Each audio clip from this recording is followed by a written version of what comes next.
Partly because, again, this happened in 2018, we thought we would put together another wildfire forum. This time it's more focused on the city and what the city can do, how to become a fire-adapted city or be a better fire-adapted city. So we've got a bunch of speakers tonight, and pretty much most of the fire experts in the Flathead Valley are here. My name's Karen Hilding. I'm a senior project engineer with the city of Whitefish. I worked at the city for about 22 long years. So, well, welcome all of you. This is also being live streamed on Facebook. We're trying to be kind of 21st century because we have help from millennials. Yay. So, anyways, our first speakers, what we're going to do is actually have Ed, Lisa, and Rick Trenbach are going to come and do kind of a joint presentation, and then after that we're going to have the other speakers come up for 5 to 10 minutes and do a little presentation as well. And then at the very end, if you can hold most of your questions to the very end, then we'll have kind of the panel can be up here and we can have questions and answers and all that. So, so Ed Leeser, many of you know him. He has been a fire behavioral specialist with the U.S. Forest Service for many years. He also was our former Montana House Representative. Rick, who I just met recently as a Type 1, he's been a Type 1 safety officer fighting wildland fires for 52 years. He was formerly the Big Four fire chief and is currently a fire historian and an educator. And so they'll be talking, the two of them will be talking about the history of fire in the Flathead and the urban-wildlife interface and how that applies to our community. So, yeah, take it away, you guys. Well, thank you for coming, and it's great to be here. I think I'm going to start with some of the kind of the fundamentals, the ecology, if you will, of fire, and kind of set the stage for some of the historical perspectives that Rick will share with you. My job was as a fire behavior analyst on the Type 1 team that travels around the country managing large mega fires. Some of the most complex fires in the United States end up being managed by Type 1 teams. So in order for me to kind of kick this off, I'd like to take an ecological approach and kind of use the information and the kind of the structure that a fire behavior analyst uses to predict or forecast a fire. And so we depend really on three major elements, and that is topography, weather, and fuels. And so I'm going to talk about those three elements of fire and how they interact with each other. So let me begin with topography. That's actually one of the more straightforward aspects of what contributes to a fire. We all see the mountains around us, and they don't change very quickly, and so fortunately it's fixed. But again, ecologically speaking, they're very influential on vegetation and weather. So that is an attribute, and of course around here, topography plays a considerable role in how fire behaves. So I'm going to then go on to fuels. And I think to kind of help us understand the influence of fuels on the community of Whitefish, it's best to understand the distribution of forested lands or managed lands throughout the Flathead. So, Flathead County is about 3.3 million acres. 78% of that is national forest land. And actually, I think when you include the park, federal land, is about 70, well, no, it is 78. Let me get my numbers straight here. Yeah, so the Forest Service is 59 acres and Glacier Park is 19 acres. So 78 of federal land, Forest Service and National Park. And then when you add state land, that's another 4%. So that's 82% is public land, if you will. And then we add to that industrial lands. So Stoltz and Weyerhaeuser lands, we're up to 92%. 92, think of that. That's 92% of Flathead County is undeveloped. Now there's roaded lands in there, of course, but it's largely forested lands. So that's, and if we put that in reverse, only 8% is privately owned. And then think about this kind of donut, if you will, that we call the wildland-urban interface. That's that portion of private land that abuts public lands. And that is where a considerable amount of people are now moving, and that's where the population is really starting to, have an impact. So that, I think that presents some real interesting challenges to the communities of Whitefish, Columbia Falls, and Kalispell. So that then we look at the composition of those lands, and they're largely forested lands, and there is what we would call a typical characteristic fire pattern that has, for eons, literally for eons, has evolved. And so we know that some places burn more frequently and probably not real severe. At the other end of the spectrum, we have stand replacement, very intense fires that don't happen very often, like on the order of 200 years or so. So those are influenced by weather patterns and topography, and so that vegetation is a manifestation of the weather and topography. And so we have some sort of predictability based on historical records, dendrochronology, and other scientific methods of determining how often and how frequently we can expect.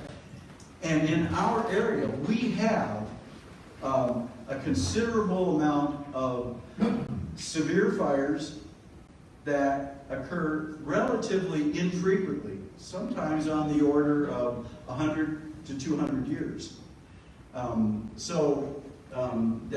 That kind of distinguishes the Flathead.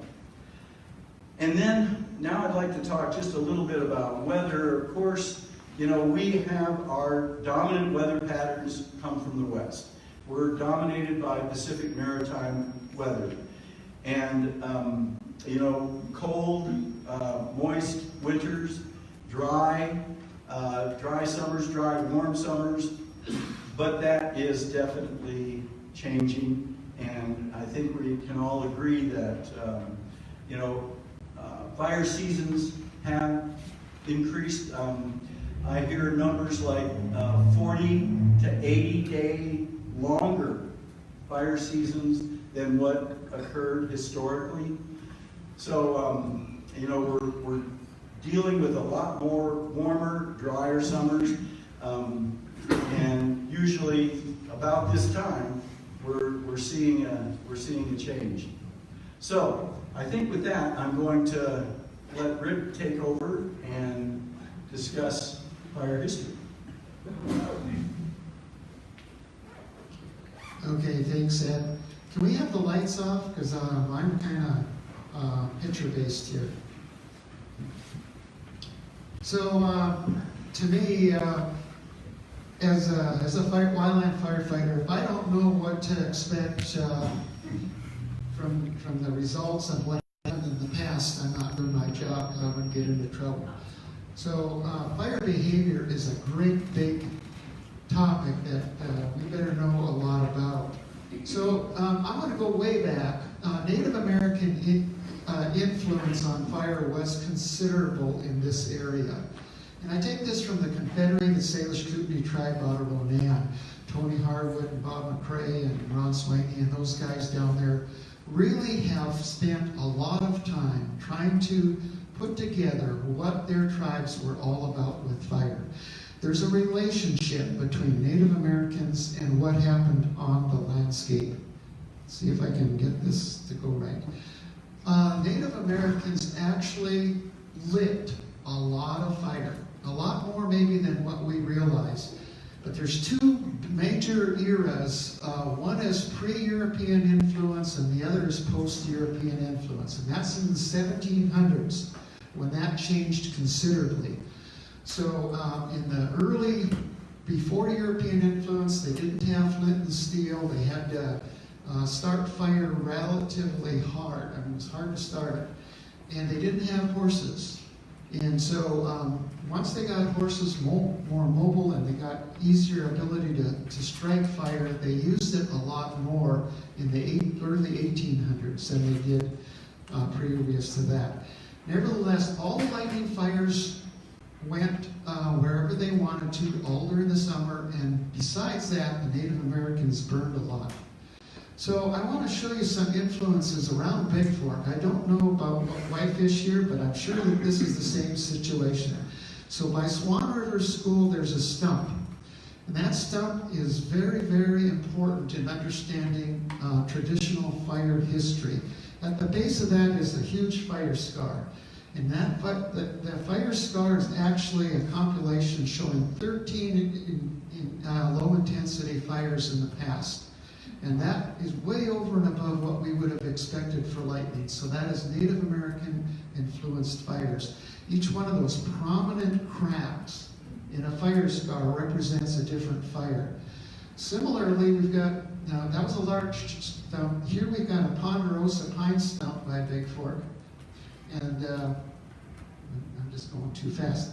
Again, it looks kind of nondescript, but if you look really close at that, there are all kinds of low-intensity fires that were prevalent on the land this would have been cut in the early 1900s.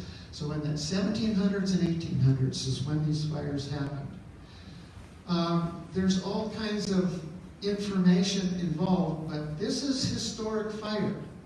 Going and maintaining ponderosa pine larch and some of your fire-resistant large, thick-barked trees, including Doug fir. With suppression and no burning, we end up getting fire that goes through and does a lot more intensity burning.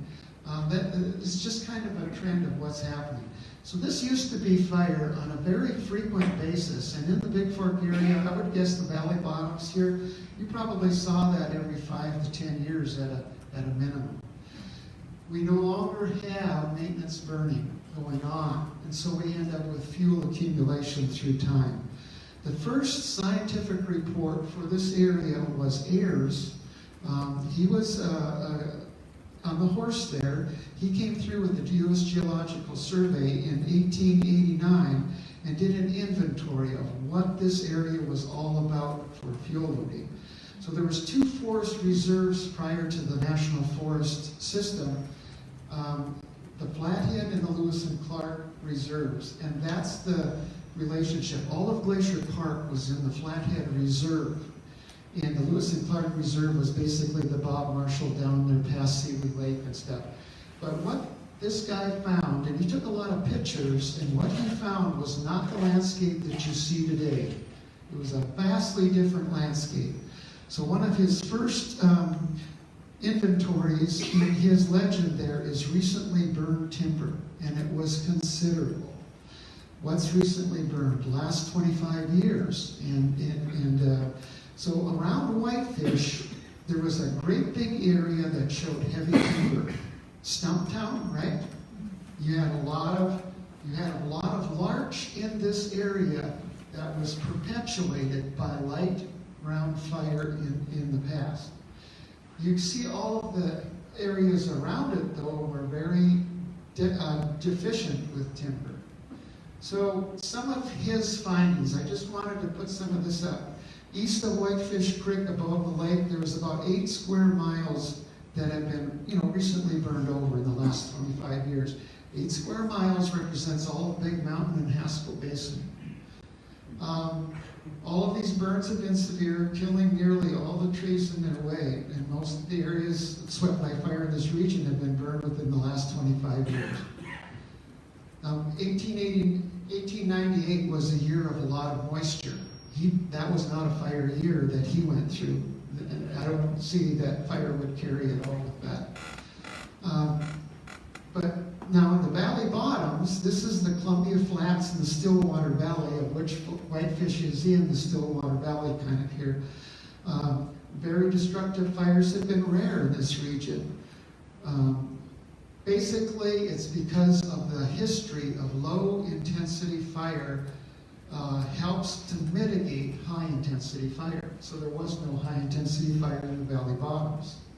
So these are pictures taken in 1898, and this could be in and around the city of Whitefish, in fact.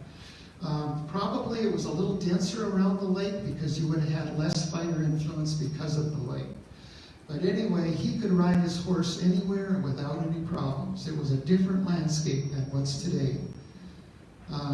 But in the Whitefish Range, up above the valley floor, there is a large number of stand replacement fires. So this is the fire-scarred butts that I showed you there of large trees that were taken in the early 1900s. The Lewis and Clark survey, I just wanted to, this is the area south, but there's one key thing in here that I really kind of want to show, and that's on the bottom there. Along the Great Northern Railway, which came through in the 1890s, early 90, just prior to the investigation. Anyway, Great Northern Railroad really had a barren landscape all the way from East Glacier to Columbia Falls, or West Glacier. I'm just going to show some pictures. This is near Marias Pass in the early 1900s, and this is not at all what snow slip in area looks like right now today. This is just a little bit looking south towards where the Middle Fork comes into the Bear Creek area. Those hillsides are all burned off from a history of 1880 fires, 1890 fires, and up through 1910. And the railroad probably purposely burned a lot of that because it's a whole lot easier clearing right away with a match rather than crosscut and axes and stuff like that. Not only that, but their wooden trestle bridges are fire resistant. I mean, they're not going to burn down right away. But the problem with that is that they ended up with a lot of snowslides. These are snags in Essex and Paola Creek.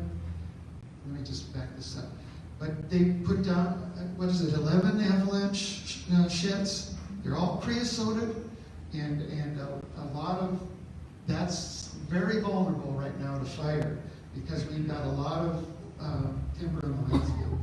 Here's Whitefish in 1905, and there's a fire in the background there, isn't there? That is not a wildland fire. Can you tell that? That's a clearing fire. Because see all the smoke's going straight up, and they're just trying to clear the stumps. I think that's what that is. I just want to show this perspective. Near the same time that the whole town of Fernie burned up. They lost the whole town of Fernie, British Columbia, which isn't too far from here, with 22 deaths. 1910 fire, I'm going to talk about whitefish.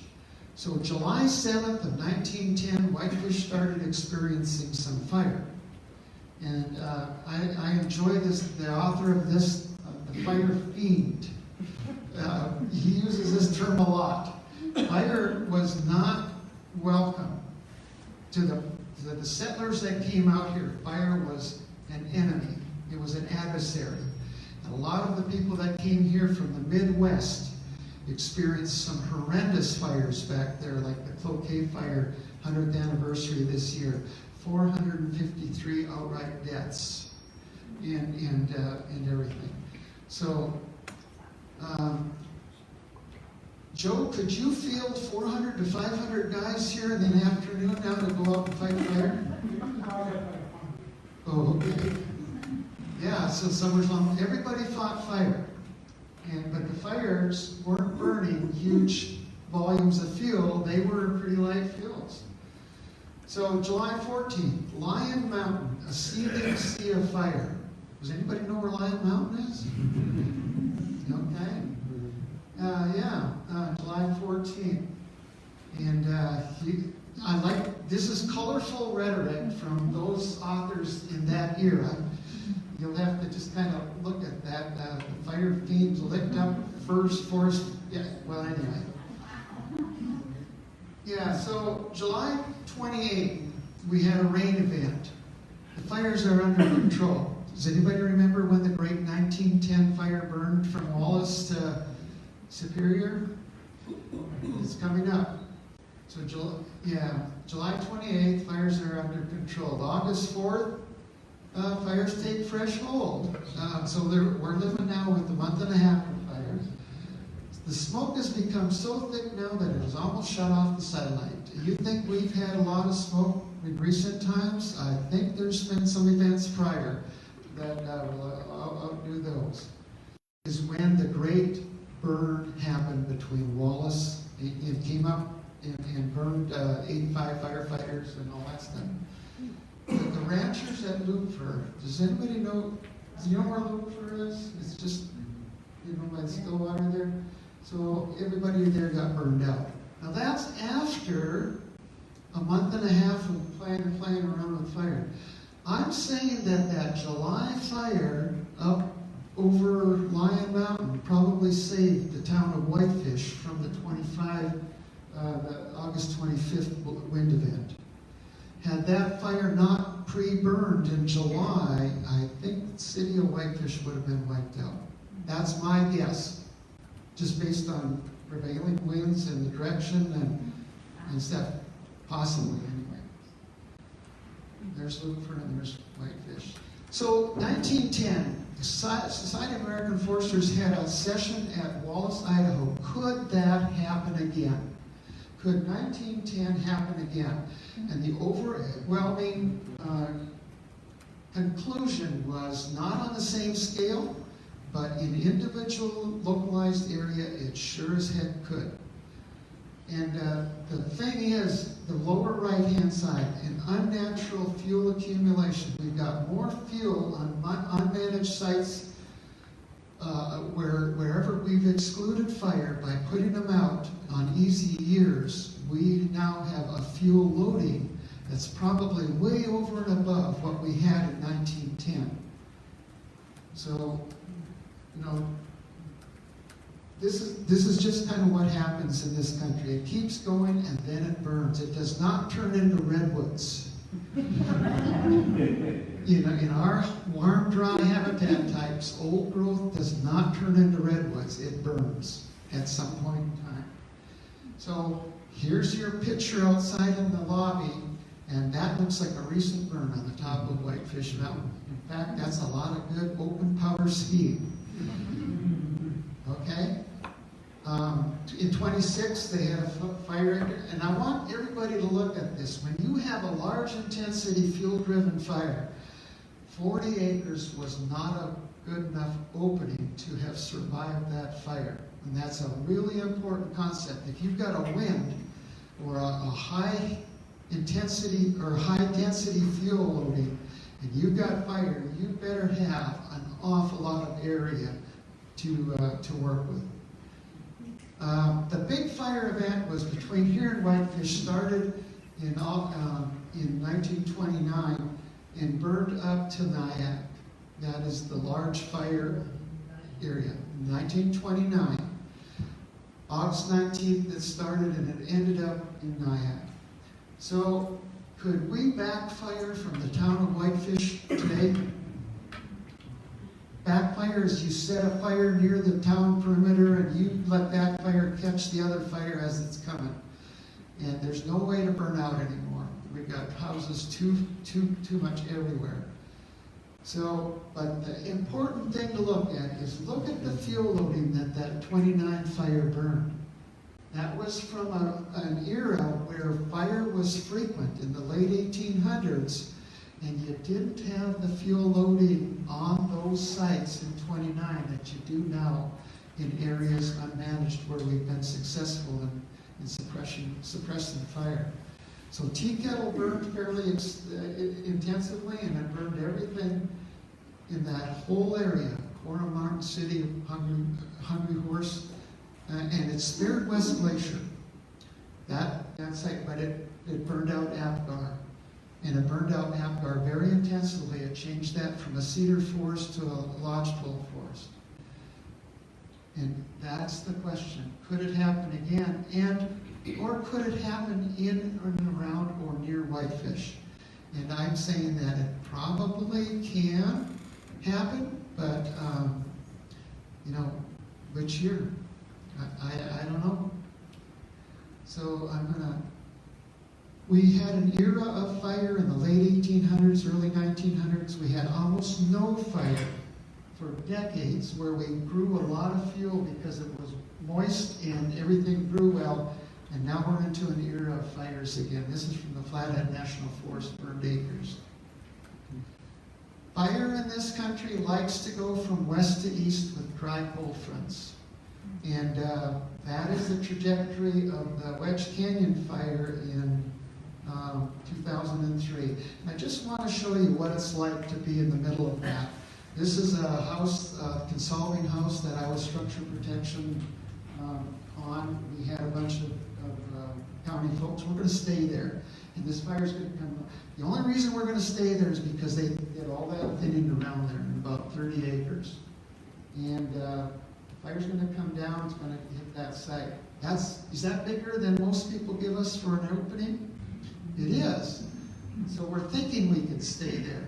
This was a wind-driven fire like at Yellowstone in 88. I'm not going to stay there. I'm not going to be there. But this was a fuel-driven fire, a 10-mile-an-hour wind. Fuel-driven just means we've got so much fuel and it's burning well, and we've got intensity that it's just following those fuels down. So that's the homeowner. She's staying with us. But do you see where the smoke's going straight up? That's telling me that we've got a fuel-driven fire, not a wind-driven fire. I can work with that. So this is, once we're there, we are not going to leave. If you try to drive through fire, you're going to get killed. And so we're committed to staying there. So I'm just going to show you what it's like to burn around a fuel-treated area. You've treated a lot of this. And this is the last patch that burned out, but I just want to show you this and leave you this with the impression. This is it building up, and that's just little lodgepole with a little bit of spruce elk and fir understory. That's what it looks like. So that smoke's the siding. We're just fine inside. We come out, and then we have to go to work. So that's what it looks like afterwards. So let's just leave it at that. Okay? Anyway, I'm just going to turn this over to the next person.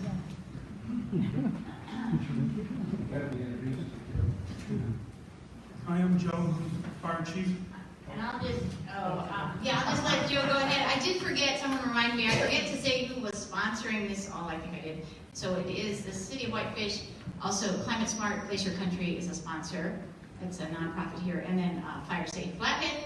And then Joe is our wonderful fire chief. He's been firefighter since 1983, working in New York, New Hampshire, and Colorado before coming to Whitefish in 2014. Take it away, Joe. Thank you, Carmen. thank you all for coming. One of the big things I want to talk about tonight is, as a local fire department, we're concerned with structures. And structures today are becoming fuels. Your home is a fuel. I want you tonight, when you go home and you're watching all the videos that you're seeing from California, the trees are standing and the houses are burning. Your home is the fuel. You have work to do. As a homeowner, you have work to do every year, every season. And I want everybody to look at becoming part of the Firewise community. And Bambi will be talking a little bit later. There's a lot of responsibility on homeowners to take care of your home and your neighbors. We're watching the fires in California burn from home to home. We no longer have the forest fire burning in. A fire that got into the city here would be home-to-home ignitions. On our website, there's a link to Dr. Cohen's research on hardening the homes so that when an ember shower comes in, the embers are not getting into your homes. People with bushes underneath their vinyl windows, the vinyl window is going to melt out and the embers are going to go in your house. And we were talking earlier about the number of people we have. My staff is 4 firefighters. I don't think we're going to go out and be able to put out a bunch of houses. The DNRC is going to be out there helping us, and we're going to be working with them on some of the fires. But we just don't have the staffing to protect everything. You need to do this yourself. I'm sad watching all these things going on in California. The number of lives we're losing. One way in, one way out communities. Roads not wide enough, not protected. Watch the videos. It's very obvious. These people are driving through this smoke with the fire. People are getting caught in their cars. They're not leaving when they should. We need to support the 911 center and get a better way to notify people when we need to evacuate. We don't have a good method to do that. We can't just set off the siren and everybody say, oh, that means to leave. We don't know what way to go, where to go, and for what reason. We have to start taking responsibility for ourselves here. We just can't do it. So that's my message for tonight. I'm a little upset watching how many people are dying out there when we know how to prevent these things. We do have a standard that was written, Wildland Urban Interface Standard, that talks about how to do things. Unfortunately, when we adopted this standard, we took out the teeth because we didn't adopt the whole thing. We should have adopted the whole thing. We know how to save those people's lives. We're just not taking our responsibility for doing it. Sorry for being a little rough. It really bothers me watching what's going on. So I'm just going to turn it over to Jeff, and he can talk about this chronicles. So let's see. Jeff Mao is the superintendent of Glacier National Park. He has been an advocate for acknowledging and addressing the realities of climate change. Glacier National Park has been and will continue to be greatly affected as the rapidly changing climate causes the glaciers to melt, and that gave the park its name. And we actually have noticed that there are a lot of people that are coming to town to try to get to Glacier before all the glaciers are gone. So we've noticed we have, I don't know what you call those tourists, but anyways. They actually do have a name for it. It's called last resort tourism. And it's, no pun intended, but it's actually, why people go see polar bears. It's kind of the driver behind, what Churchill, Manitoba sees in terms of visitors is because of that sort of idea that they will be gone in the future. But so thank you for inviting me. I am by no means a fire expert. I think of myself more as a student of fires, or at least what we're seeing with wildfire, particularly in Glacier National Park. I certainly want to say thanks to the entire community, because I think certainly what we have seen at Glacier National Park in the last couple of years anyway is the sort of team effort that goes into responding to fire. And we've had, both last year as well as this year, we have had structural task forces that have come out of the town, out of the communities in the valley, the small communities. They all respond to the need that shows up. And I think that's one of the strengths that we have going on in this part of Montana, is that we do have this network of communities, both structural as well as wildland, that respond to needs when they arise. So tonight I'm hoping to offer a little bit different perspective on things, but at least, you know, tell you a little bit about sort of what we've been thinking about, what we think we're learning about up in Glacier National Park in the last few years. Certainly, as Rick has talked about, you know, there is a long history of fire in Glacier. When we look at our records, it's about 1,500 fire starts since the park was established. We average about 14 lightning started fires each year. 71% of the park has burned at least once since it was established. You guys, I'm just bringing this. Yeah, I think it, maybe hold it lower. If Hold it you hear lower? what's going on there. Okay. Mike, yeah, sorry about that. Are we? Yeah. So 10% of the park is burned at least twice. And actually that number needs to go up because I think that figure did not include this year, where much of that fire actually burned through the old 2003 Robert Fire burn. And we do have some forest in Glacier, some of the cedar hemlock forests that exist along Lake McDonald and onwards up McDonald Creek. Some of those forests have not burned in over 400 years. You know that. So we have an interesting sort of combination of things going on there. But in the last 4 years, we've had 5 large fires between Waterton Lakes National Park and ourselves. We consider ourselves kind of that continuum that's that international peace park. Typically, we get these stand replacement fires that Rick talked about before. That, you know, they are generally pretty complete fires that go through. They're not generally not low intensity, at least not since the park's been established. And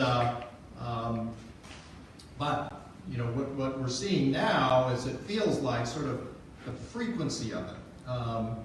Generally, you know, what I forgot to mention is out of those 1,500 fires we've had over the history of the park, only about 35 are considered large fires, that is larger than 2,500 acres. So many of our fires are very small, 1/10 of an acre, 1 acre. Yeah, in fact, you know, Howe Ridge, we had fires last year and the year before in the same fuel type, practically on the same locations that never got over 1/10 of an acre. So something was different this year that really added to that. And so that's where we're applying ourselves to think a little bit about that. And quite honestly, I spent some time with Dan Fabry, our geographer extraordinaire who studies the glaciers, but you know, he always talks about that sweet spot of vulnerability of Glacier National Park. You look at sort of our elevations for the Rocky Mountains. We are very low elevation relative to the rest of the Rockies. We don't have any 14,000 foot peaks. Our highest peak is 10,000 feet. Much of the park is at 6,000 feet or less. We, you know, as mentioned before, we have those high fuel loads. You know, with these longer, warmer summers, we're actually producing more biomass each year than probably historically what we've done. And also, you know, again, just our elevations where we sit, we have a very high probability for ignitions. You know, we are subject to lightning, we know that. And so, you know, a lot of that adds up to put us in this sort of sweet spot, sour spot, depending on your perspective, of vulnerability in terms of what's going on in Glacier.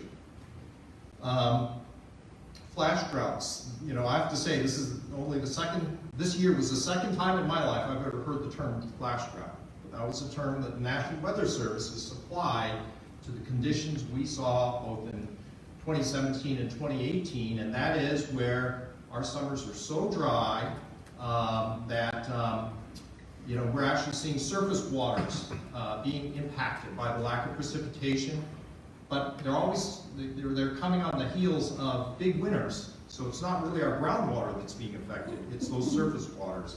And so this new term, at least new to me, flash drought is something that has come up. You know, with those dry conditions, with these record temperatures, this year our Howe Ridge fire started on August 11th. August 10th was the day that we set a new high temperature record for Glacier National Park. Really sort of drives those fuel moistures down. You know, that's sort of, with those, you know, single digit fuel moistures, those really drive that sort of, what we think is that explosive growth that we see in some of the fires we've had in the last few years. I think Rick talked about historically winds and where prevailing winds come. It's often been referred to me that Glacier National Park is the catcher's mitt for a lot of fires that come out of the west. They start, oftentimes lightning strikes will start, off on the forest, and then they move into the park as they move west to east. Oddly enough, the last 2 years, our fires have moved east to west. And, that's sort of, what are we seeing with the winds? And we don't have enough data yet. 2 years doesn't make a trend, but it's worth noting that we're seeing, at least in the last 2 years, on our fires on the west side, we've seen growth that has moved in the opposite direction of where they have been historically. And we're still looking at some of that data on winds and what prevailing winds are we starting to see a change in prevailing wind directions, at least in the park.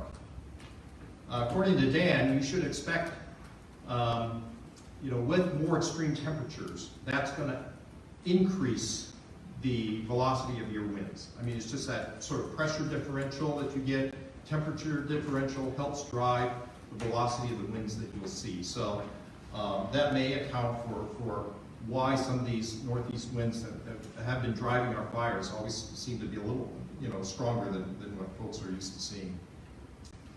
The nature of ember storms. You brought up embers before, and the difference between a fuel-driven fire and a wind-driven fire, and what embers mean. And I think we've seen this now 2 years in a row at Lake McDonald Lodge. We have been there when there have been embers literally falling out of the sky. And it's sort of given us some pause a little bit about sort of how do we defend against something that's, driven by embers so much. And needless to say, Sparrow Chalet burned down due to an ember storm that was driven up from the valley below. So thinking about ember storms and thinking how we defend against those.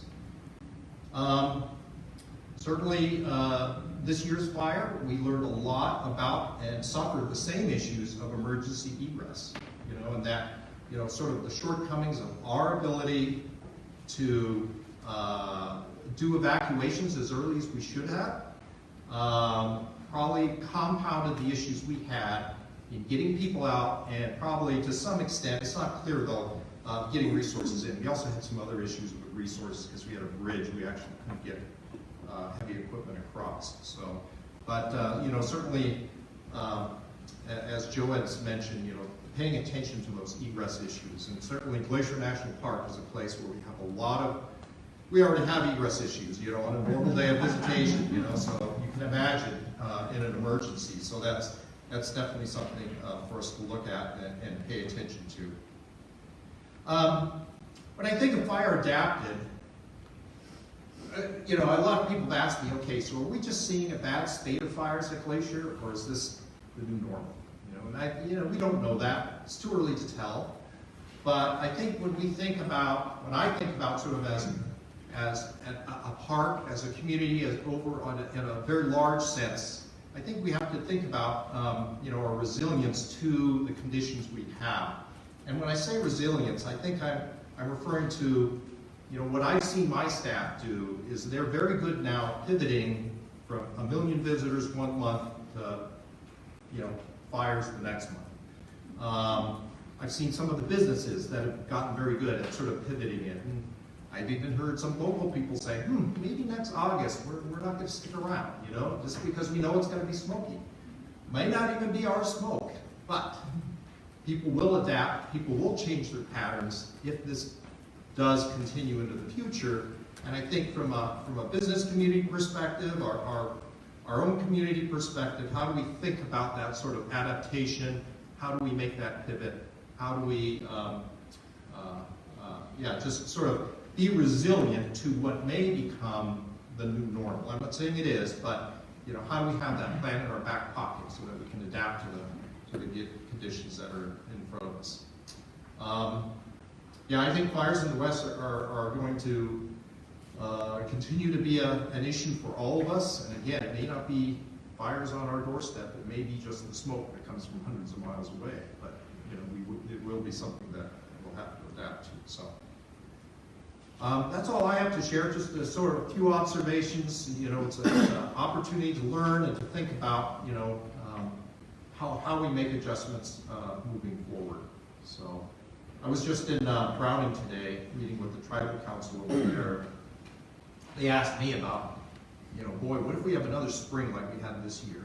And it made me think about, what if we do? How do we think about that? How do we prepare for that in a way that we can be better prepared than we were this year? And when those big winds came and drifted everything in, it was an unfortunate situation because all our rotary snowplows were all in pieces because we usually take them apart before we get ready to plow room.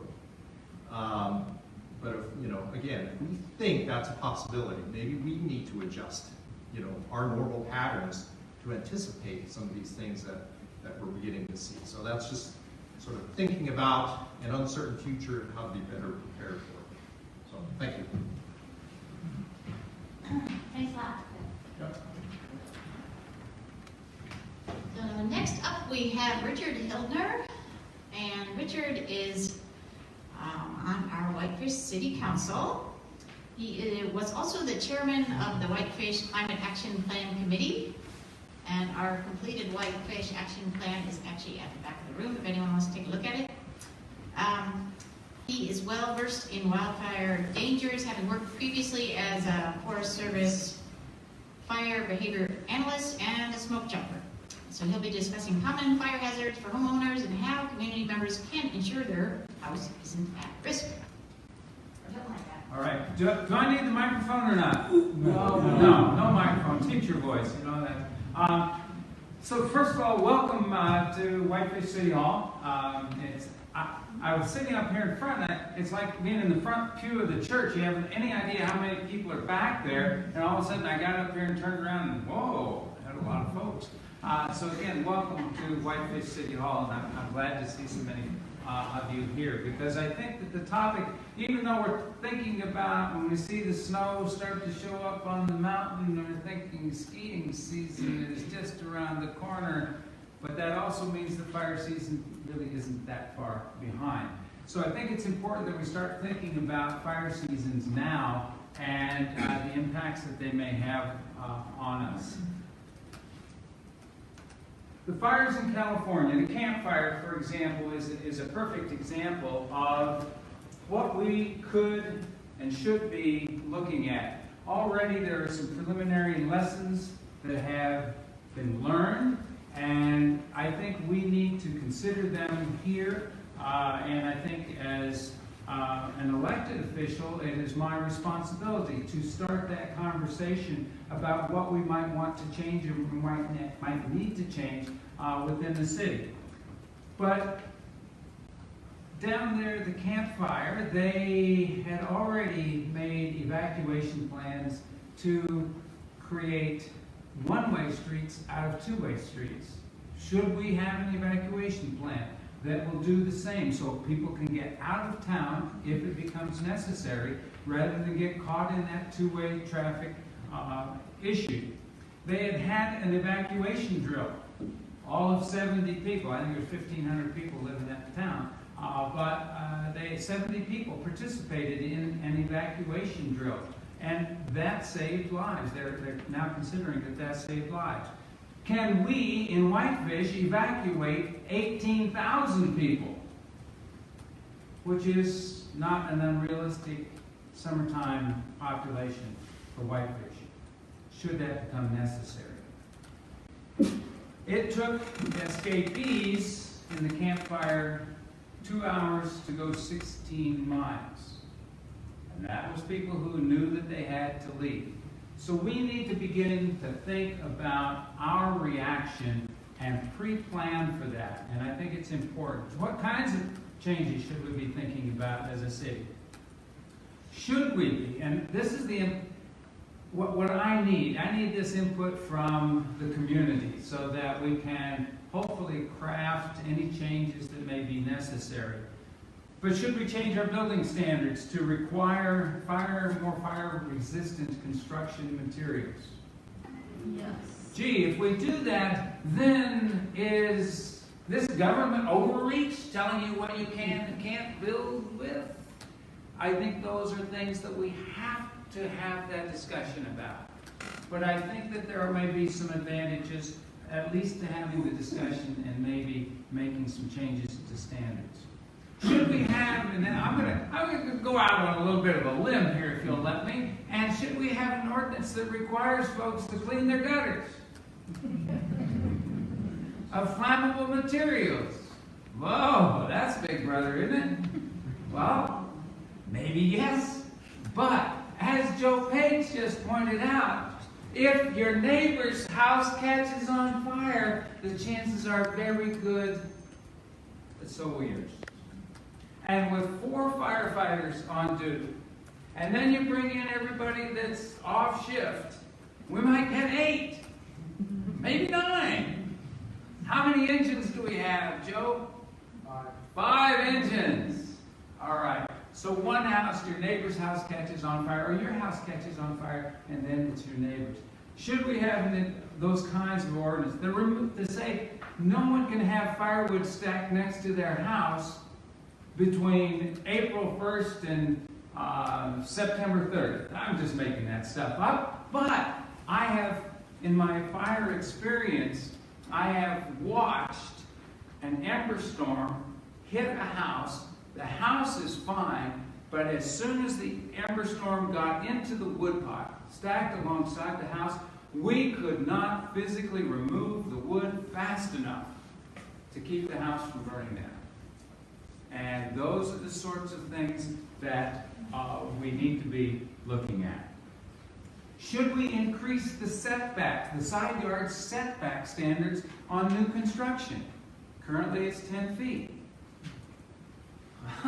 That's 10 feet between combustible structures. Well, 20 feet, 10 feet for each one. Is that something that the city, the residents of the city, developers, the builders, the owners would consider? We talked about that fire seasons are getting longer and more intense, and smoke in the air. Should we have the discussion? Should the school district be having the discussions that football seasons are out in the fall? Should those schedules be changed to accommodate increased fire activity? Those are things that we're not, I don't think, currently thinking about. But what about, for example, do we need to prepare for those not only football schedules but other activities, outdoor activities that traditionally are scheduled in the early fall? Are we prepared for the moment when the big mountain burns again?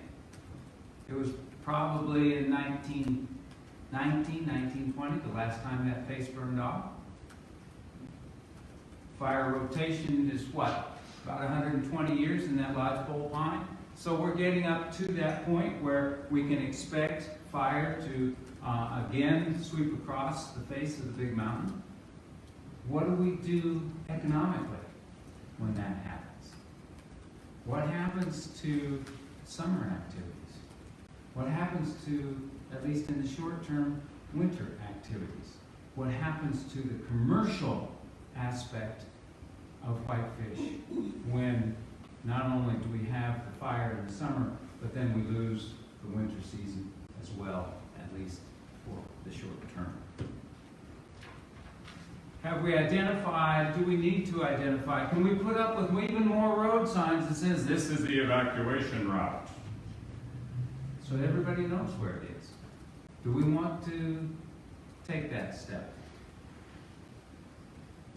It's going to take a community effort. I'm convinced of this anyway.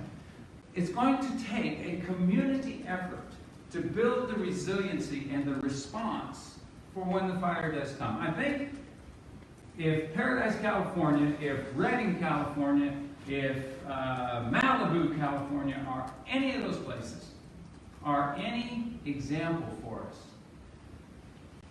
I think that the fire, and that's just my fire behavior training, says someday the fire will come. And so how will we prepare for it? We're going to have more fires. We're going to have longer fire seasons, more smoke. We'll have that negative impact on, and I hate to be such a downer about all this, but I think about it a lot. I think about it all the time, in fact, summer and winter. Are we prepared to provide those who have compromised respiratory systems? We have an aging population here. I'm one of them. But think about our parents, grandparents, whose respiratory systems may be compromised. Do we have HEPA filters? Do we have ways to accommodate them if they have to shelter in place? I think it takes all of us. It takes us as a community. And I'm a technophobe. I just really, every time I try to do something with technology, it explodes and blows up. So I asked Rick to turn this thing on, and then I'm going to point to Rick, and I'm going to take you through about a 5-minute walk through my neighborhood. And I want to just talk about why neighbors and neighborhoods, and that's one of the beauties of Whitefish, is our neighborhoods, and what we can do to help each other. Because if we don't help each other, we're going to be in a world of hurt. We're going to be in that position when your house or your neighbor's house catches on fire, and the house next to it catches on fire, and Joe and all the firefighters that we can get. If you watched Red in California last year, or earlier, burn, and I'll be down there to see my father-in-law here for Thanksgiving. I don't know how many, it must have been 100 of them, of these special CAL FIRE trucks rolling in, one after the other. Whoa, whoa, whoa, whoa, yeah, look at all those trucks. Montana has 5, maybe, in the entire state. So, the fire is they're not going to be able to come to our rescue. We have to be responsible for ourselves. So, can somebody dim the lights? Just a little bit. Go back one. Let's just start at the top. I just walked around my neighborhood, and I know it's fall, but these leaves may still be here in the spring. They may still be here in the summer. And they may be added to next fall. But what happens when this ember shower, this ember storm hits that metal roof and the embers start to slide down the roof? They're in the valley of the roof, gutters are full. Let's just keep walking around the neighborhood. A lot of this is going to blow off. A lot of it's going to come off with the snow. Sure, I know that. I'm not trying to fool anybody here. But some of it's going to stay, and the tree that shed it is right next door. Next one. This is what happens when we allow vegetation, and this is not a particularly fire-resistant type of shrub. In fact, it's pretty doggone explosive. And so if fire rolls into this house, Joe's not going to be able to help it. Okay? This is one that's pretty clean.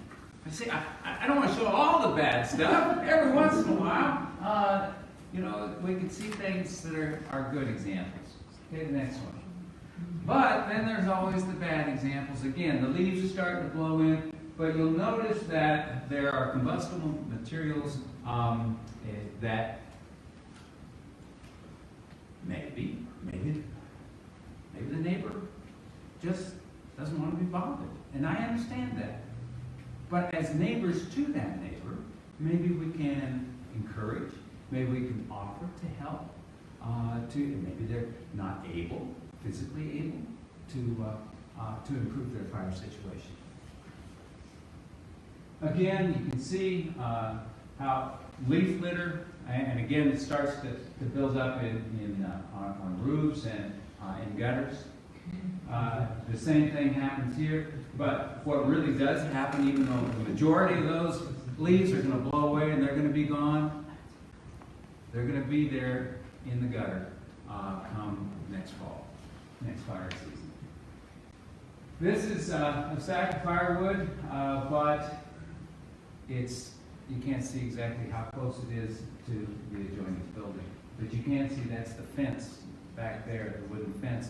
And once that pile catches on fire, and as I said, I have watched more than one house home burn when the wood pile caught on fire. And as I said, I was right there. I watched the embers. I was standing in the ember storm as the embers came into the wood pile, and as fast as I could throw wood away from it, we couldn't save the house.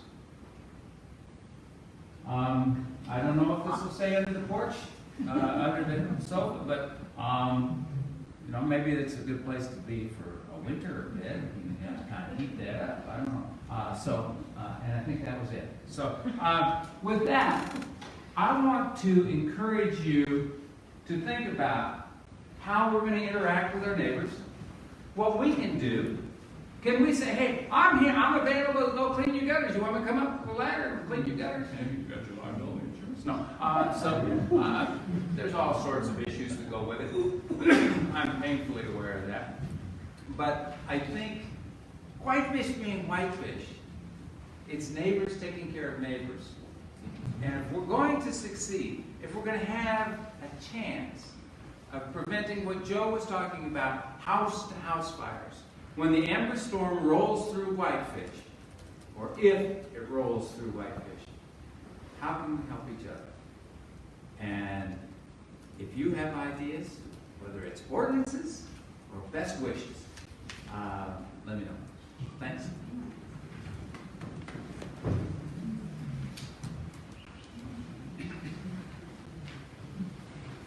Okay, so we have one more speaker, and then we're going to have all the speakers come up front, and we're going to have them sit behind me here, and then give you guys a chance to ask some questions, because we really haven't had a chance for that yet. So, yeah, so our last speaker, though, here is Bambi Goodman.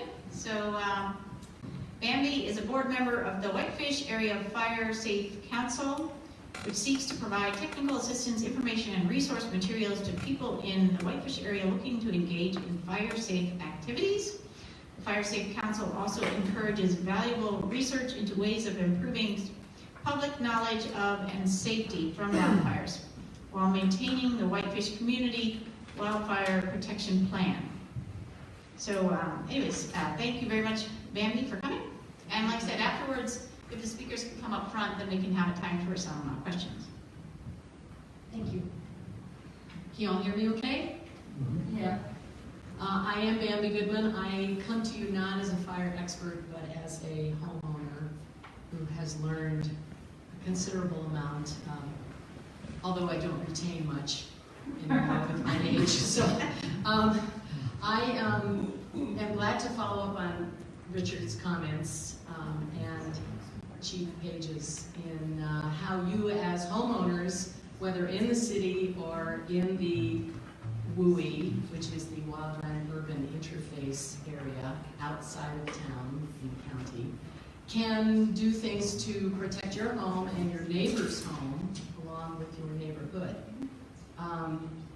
As Richard showed in some of his slides, now is the time to be looking at your roof lines, your gutters, leaves on the ground.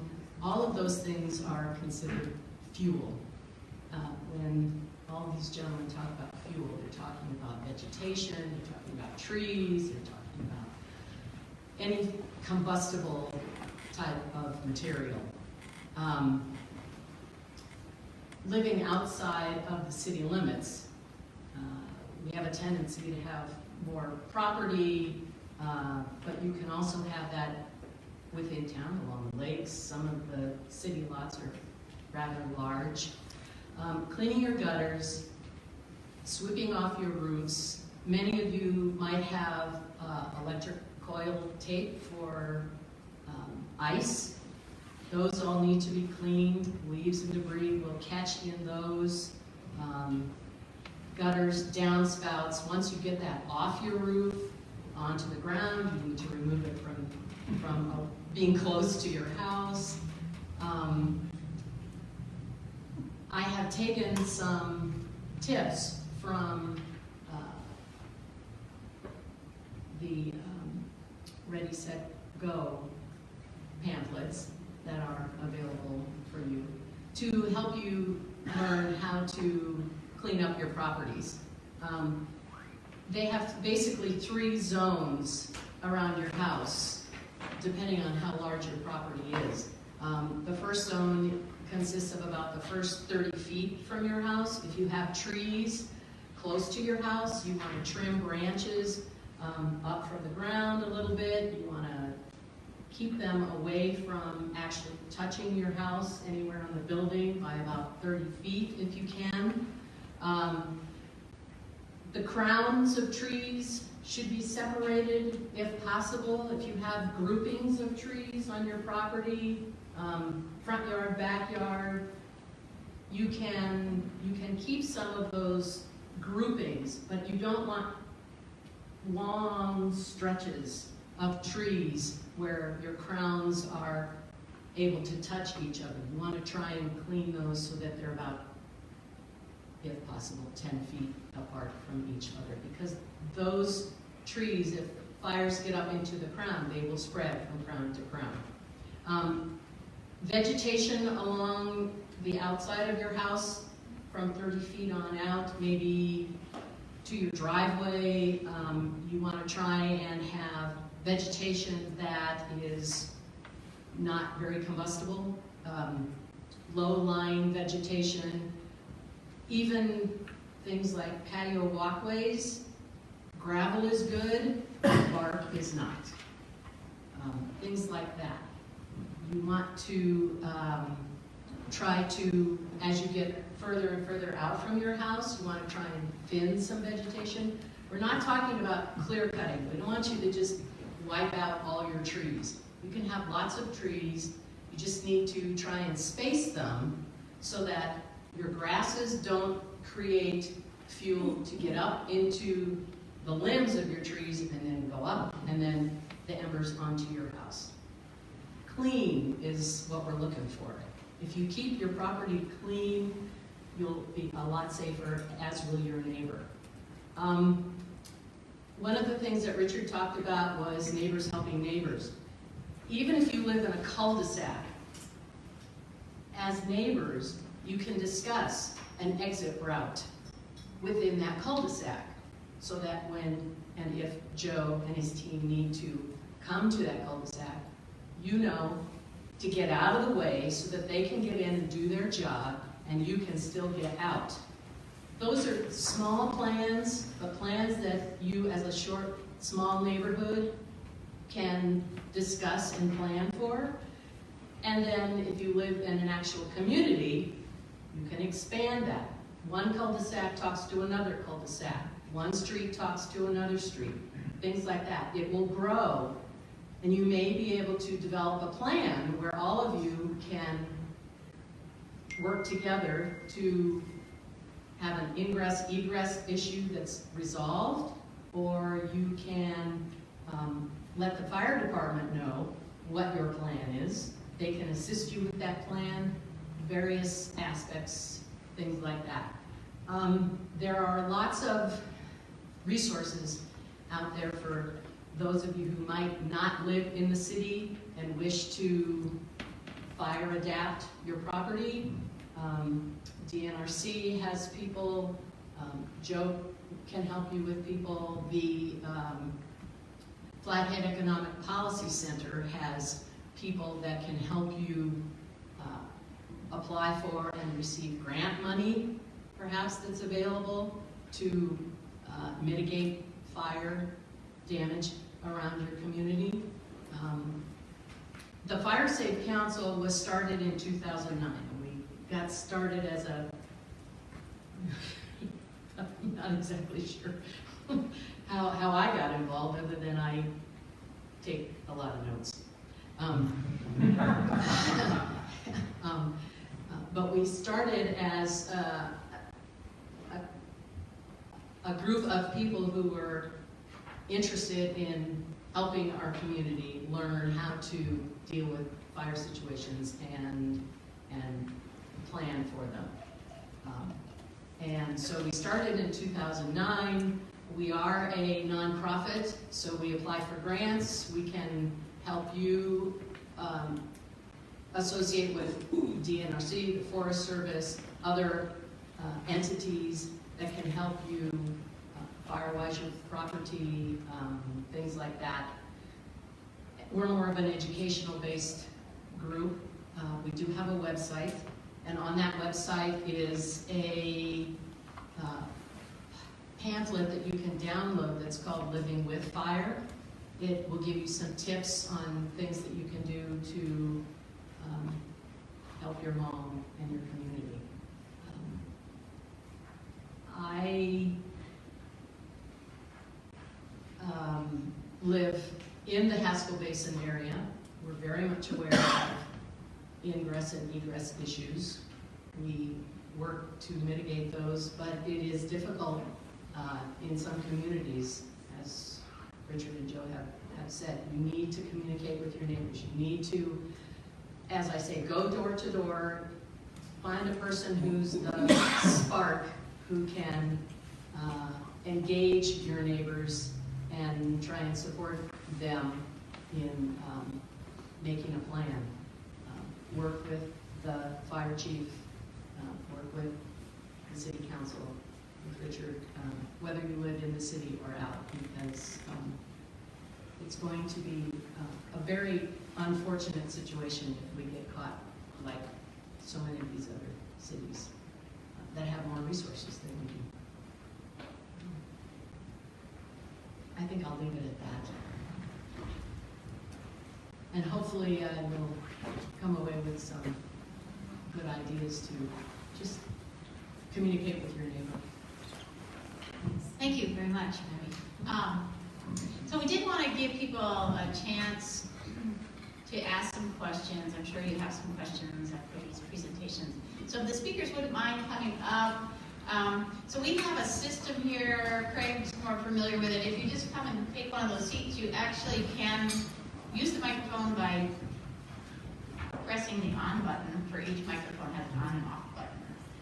So that should work. It's pretty fancy. It's a pretty fancy city hall here. So now, then the question is, how will we handle people who want to ask questions? I can just bring the microphone around, and I think it would probably work fine. So, and we are still live streaming on Facebook with the help of Kern and Sophia. Thank you, guys. So, anyways, for those who would like, and then also wanted to let you know, there's some information in the back there about Climate Smart Glacier Country. There's also some from the Fire Safe Council, so feel free to take some of that information as well, some of the pamphlets. So is there anybody out here that does have a question that they would like to ask one of these guys? Before you do, I want to compliment Bambi on her pun to find a neighbor who is a spark. It is very good. All right. Yeah, I'd like to ask a question of Jeff. What's being done to harden the new Sperry Chalet to at least lessen the chance that it'll burn down again? Well, I think the architects are very aware of sort of the fate that it suffered with ember showers, and I think that's been primarily the focus. You know, a lot of people were concerned about the cedar-shaped roof that was actually on it, but it was fire resistant, and actually during the ember shower, the roof did a remarkable job. In fact, too good, because the embers actually got inside the building and burned the inside out, and as much as the helicopter was dropping on it, it was totally ineffective because it was just running off the roof. Because the roof was still intact. So anyway, but no, we are very conscious about that and preventing that from happening. another question here? Mr. Spider. Hi, I have a question about, I live in the city of Whitefish. I've lived in 2 locations, one part in Oil States where I was in timberland, and as a homeowners association, we took a lot of care in trying to educate people and help prevent fires. And now I live in River's Edge, which is right by the Whitefish River. And the difference is that I don't have any trees around the house at all, so I don't have that worry, but around the area, there are vacant lots and other areas where the grass is very intense and very deep and very fire prone if in fact something happened and the spark got in it, or it just ignited immediately. And I just wonder if there's any, this would probably be to Richard and Joe, are there any regulations that have any ability to require that homeowners take care of things like grass that is fire prone? Or you just have a vacant lot, for example.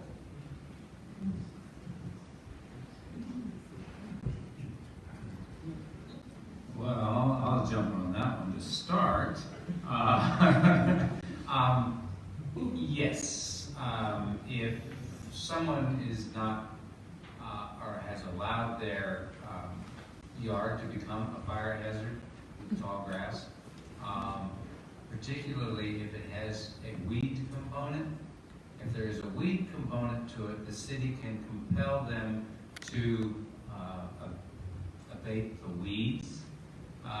And while mowing does not get rid of the weeds, it reduces the fire hazard and it meets the requirement for weed mitigation. So that's kind of a technical way to get around that. If there is a vacant lot that has weeds in it, the city can compel the owner to mitigate the weeds. And in so doing, they end up cutting the grass. Does that answer part of the question? Well, I guess it did. Yeah. Deputy Stark. Okay. Yeah, the code enforcement, I think, would be the, right there.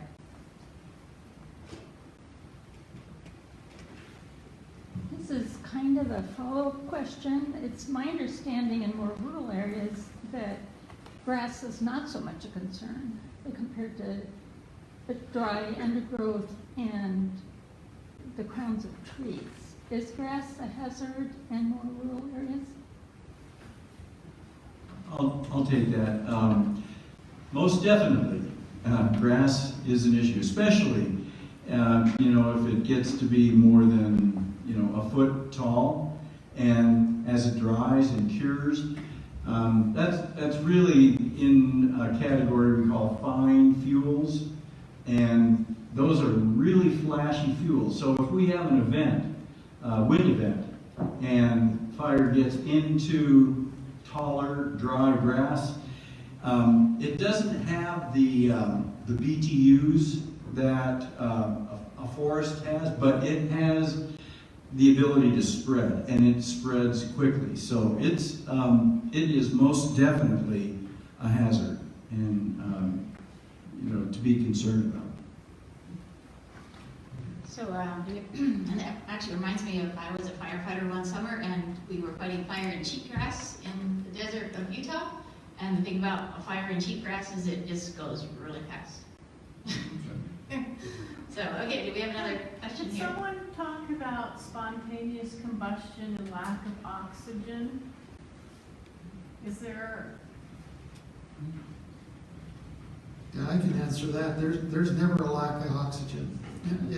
Oxygen's always present and readily available. Spontaneous combustion is more of a wet hay in few circumstances, but not the normal cause of fire problems in our area. Did someone else, did you have a question? Yes, I live in West Glacier, so I'm not sure about the wildland urban interface issue. But across the road from where we live, there's about 160 acres of lodgepole pine, and it's southwest of us. I'd like to know what you would recommend that I tell the owner of that land and his neighbors, and who you would suggest help me write the letter. I mean, I feel compelled that I need to bring this up because of what you're all suggesting. But I don't feel qualified to just jump around the neighborhood, and I'm not the spark, let me put it that way. Let me go ahead and try and answer that again. I'm a forester by profession, and this last winter, we ended up, a year ago, we ended up logging 43 acres between Lake 5 and Half Moon Lake. And that landowner recognized the fact that mature lodgepole is got a life expectancy of not so much longer when it's matured. It'll either get hit by mountain pine beetle or it has wind-throw susceptibility. So he logged 43 acres of the same kind of age class that you're talking about, because it's the half-moon fire derivative. So in 29 was the birth date, basically, of that stand of lodgepole. He ended up earning $33,000, and he put about a little more than half of that back into the cost of logging and hauling, but also doing pre-commercial thinning and making his property very fire resistant for a long-term future. And that's, I think, the option that we have in roaded accessible private land is to mitigate fuels with mechanical means. But that's what needs to be done on a large scale basis if you're going to have a fire resilient neighborhood. And if I can add a little bit, I would suggest talking to Stoltz Land and Lumber. Yeah. They have really highly qualified foresters and access to loggers, and they know how to prepare a prescription that would accommodate the desires of most any landowner, and they understand the fire implications as well. So I would highly suggest having a chat with Stoltz Land and Lumber. Or the DNRC has service foresters that will go out to any commercial or any private land and do evaluations, recommendations on the health and management options of your timber. If I might add, if you want to talk to one specific person to perhaps write a letter because you don't want to approach this person, Allison Llewellyn at DNRC is very good at that. And she might be able to approach this person for you. I can give you her contact information if you wish. And as Ed said, we have someone here from Stoltz this evening who you might want to talk to. Also. Yeah, personally, I'm currently working with Stoltz, in fact, and some of their contract loggers on some property that my wife and I own, and I worked with the state's, or the DNRC service forester on some contract work that I've done, and I've had excellent results. And so I think you can trust me, you have some confidence there that you'll get the kind of help you're looking for. So would our person from Stoltz like to stand up? Paul McKenzie, you guys have been talking about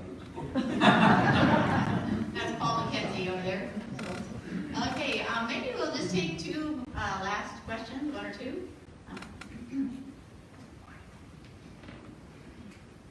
So if you're a homeowner and you happen to have a lot next door to you that's not 160 acres, then what kind of person would you look for to make sure that you're maintaining that small bit of property adequately? And how do you find the person, or what do you tell them that you want them to do?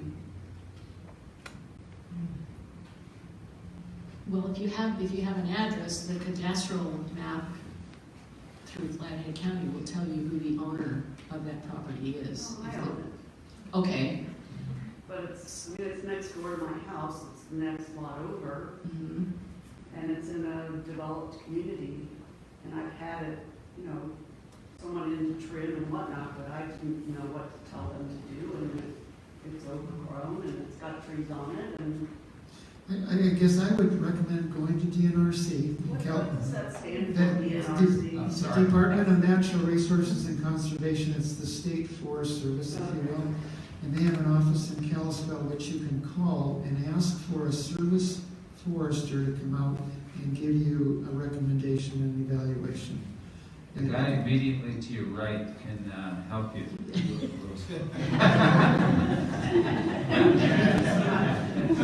Part of that is, how big of an acreage is it?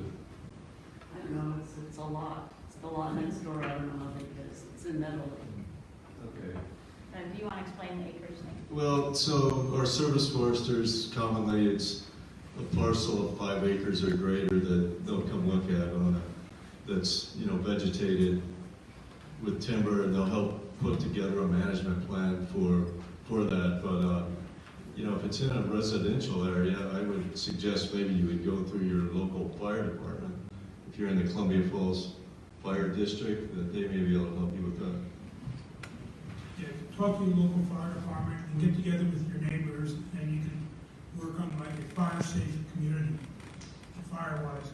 And if you go to the NFPA website, there's information on fire-wise, and we'll talk to you about what needs to be done in each of the communities. So one thing I'm thinking, you know, with the way the questions are, the types of questions people have, I think it would be helpful for the city, and I'm not sure under what department, whether it be under fire department or under climate, or the climate action sustainability page, but somewhere it would be good for the city on their website to have some of this information. I'm sure we already have some of it, but it'd be good for us to maybe make it a little easier for people to get to these resources and, you know, be able to connect to some of these different resources. So we can work on that. Yeah, Karen, there are also a number of contractors that their specialty is working on small parcels of land.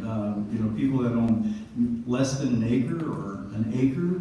I mean, I can give you a bunch of them that we've used in our subdivision, and they're all reputable, and yeah.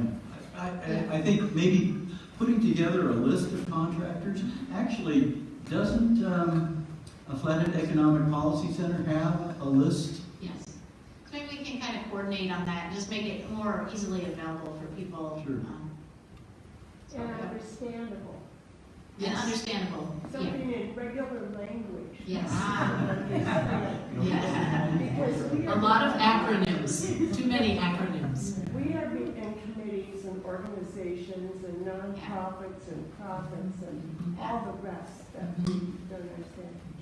We are concerned about sustainability, which is another side of this, and are talking about having a new property, tiny property, landscape, and I'm hearing about ornamental grasses, and you're talking about grasses, and I'm thinking, whoa, how do you put all this together?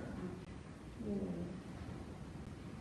Well, I think, you know, this is definitely a good start to this conversation, and I think, you know, we can help with getting some of the resources together, and I just think, you know, just keeping the conversation going, we can help with that. We're lucky that we have a lot of fire experts in the valley, and that we were able to get many of them here tonight. And we have a lot of great resources through DNRC, and you know, we have these people that have had a lot of experience over many years that are available here. So, is there one last question? I'll leave this to whoever can answer. Exit strategies. Does Whitefish as a city have any kind of regulations or suggestions that is citywide, maybe goes even to countywide, on having more than one exit to a property? Because I'm from West Glacier, and we have limited exits up there, and that's, the superintendent has mentioned that. And it's a concern, and we had an experience where I think we were lucky because there was a one-way in, one-way out at the head of Lake McDonald. But that doesn't mean we're always going to be lucky, and California is making that very clear. When the subdivision comes in to town for planning, That's one of the areas that we look at, and we're always looking for a second way in and out. And that happens within the city. In the county, we really don't have an opportunity to do that. I want to speak from some experience that I've had as a safety officer on the same incident management teams that Ed had. Evacuations of large populations of people are just utter chaotic events, especially if it's a reactionary fire that starts in the afternoon and you've only got a few hours to get out. I would much rather see emphasis placed on making that situation not have to be used. In other words, if you really have a fire-adapted, fire-resilient community, you should be able to shelter in place in a lot of places and be able to withstand the fire event. We've had a lot of experience, very adverse experience. And in 2003 in Southern California, there were 23 fatalities with people on the road, and a lot of their houses were just fine. So you can get burned up pretty easily in a forested road environment by getting into a traffic jam and that you can't get off, and it burns very intensely on both sides of a forest, and you're in trouble. So instead of placing all the emphasis on total evacuation, it really needs to be considered, really if you need it in the first place, and if you do, can it be, controlled as far as not everybody all at once type of thing. So it's a very complicated mess, but it'll always be very chaotic.